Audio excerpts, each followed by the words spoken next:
according to your complaint, the defendant has a couple of dogs, large dogs. Yes. You had a new car, and it is your claim that her dogs jumped on both the hood and the roof of your car to get the sun and cause damage and scratching to the car. You want the defendant to pay for that damage. And in addition to that, you say that you were forced to park in the street at some point and got a parking ticket. You want her to pay the parking ticket. Forget the parking ticket. You park in the street, that's your problem. Let's get to the scratched car. What kind of property do you live in? Do you live in a condo unit? Do you have a private house? We live in a duplex, so it's just the two of our units, and there's a long driveway, and there's a gate which sections off the back where we park our cars. We're both allowed to have two cars back there. Is it a backyard? There's a yard, and there's also a concrete driveway, as well as garage space. Did you ever see the defendant's dog? Yes. When?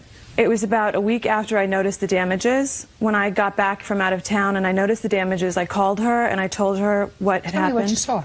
I saw dog scratches all over the hood of the car. I understand you say that the car was damaged and scratched. A week later, you saw her dogs on the car. Tell me exactly what you saw. Okay. I looked out of my kitchen windows. I was walking by it, and I saw her dog on top of my car on the roof, where there would be a sunroof, laying on the roof. Were her dogs regularly in the backyard without being leashed? Yes. Did you ever discuss that with her? Yes, but it was just something that was put to me that that's what I got this apartment for, and my dogs are going to be in the yard. So there was nothing I could do about keeping her dogs in or out of the yard, and they'd start barking at 7:30 in the morning until 10 o'clock at night, but they had never caused damage to any of the vehicles back there before. Did anyone else see her dogs on the top of your car? Yes, the day that I looked out of my kitchen window, my friend Andrew was over, we were having lunch, and I saw the dog on my car, and I ran down the back stairs to shoo the dog off of my car, and Andrea was still upstairs. Your last name? Labe. Tell me what you saw, Miss Labe, and if you remember the date, I would appreciate it. I don't remember the exact date. It was mid-October. Okay. I was over at Amelia's house. We were in her kitchen. She happened to cross by the window that looked into the backyard. She looked out the window and said something to the effect of, "Oh my gosh," and ran down the back staircase. I went over to the window to see what she had seen, and as I looked out the window, I saw a white and brown pit bull sitting on the top of her car sunbathing, just kind of laying there, sunbathing. And as I continued to look, I saw Amelia go into the backyard and shoo the dog off the car. It proceeded to simply get up, walk down the front of the car, and get off the car. You have pictures of the damage? I do. I'd like to take a look at it. There's also pictures of the layout of the backyard and all of the scratches. And there's a picture of the dog as well.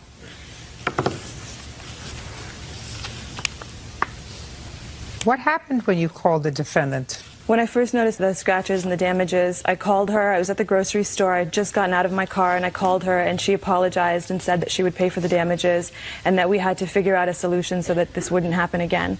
And then about a week later, I got an email from her saying that she had spoken to her mother and other people, and they didn't feel that it was her responsibility to pay for the damages. Did you have the car fixed? No, it has not been repaired yet. Did you get an estimate? I did get an estimate. I've gotten 3 estimates, and I picked the one that's right in the middle. I'd like to see one. Okay, Miss Golden. Why are your dogs let out in the backyard without any supervision? Well, it's a fenced-in yard, and that's part of the reason why I moved there originally, because it's so hard to find yard in Los Angeles.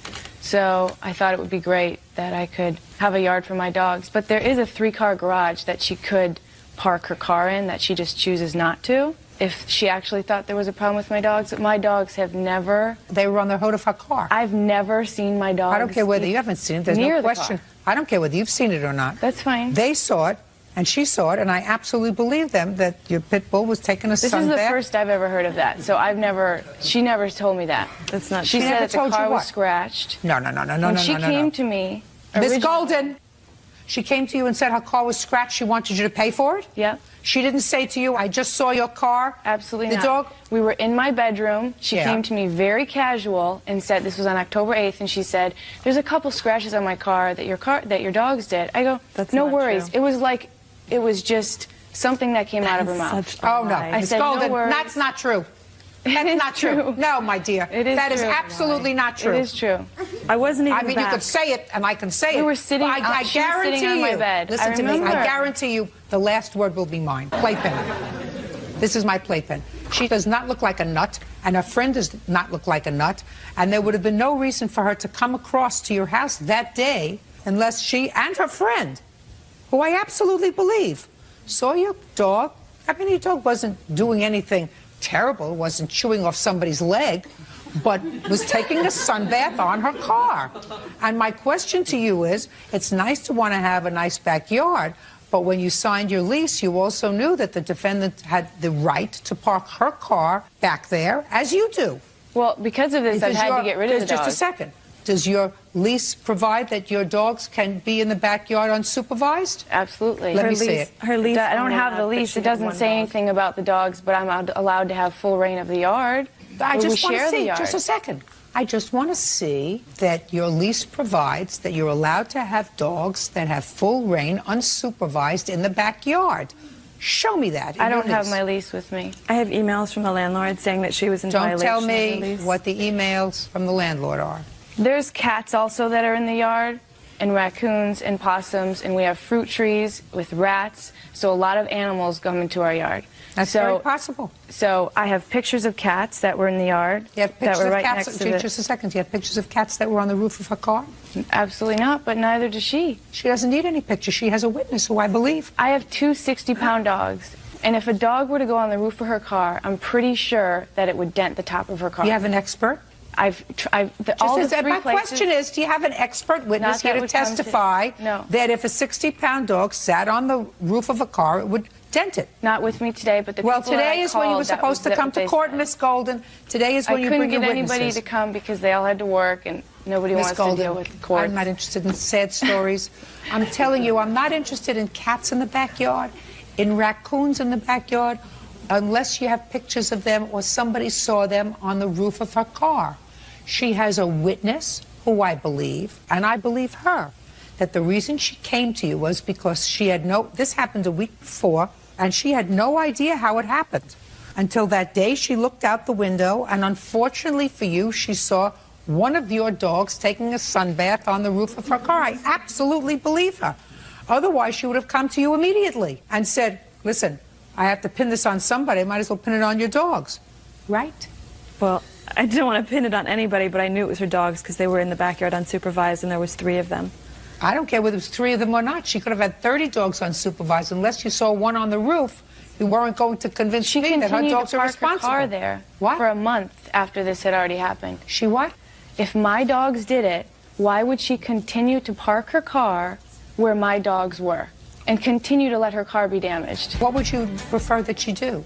Rent a car we have a space someplace driveway else? that fits outside of the gate where my dogs usually are. There's a driveway that fits 4 cars. Where do you park your car? I park my car in the gate, but sometimes I park it outside of the gate. But you park your car behind the gate. Shh, listen to me carefully. You live in Los Angeles? Yeah. Is there a reason you park your car behind the gate? I park my car behind the gate because I have a son, so it's easier to let him in and out.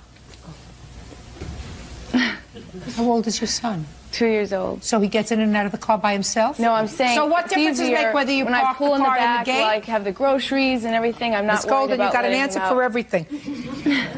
Charging for the plaintiff the amount of $2,400. That's all. Go get the car painted. That's all.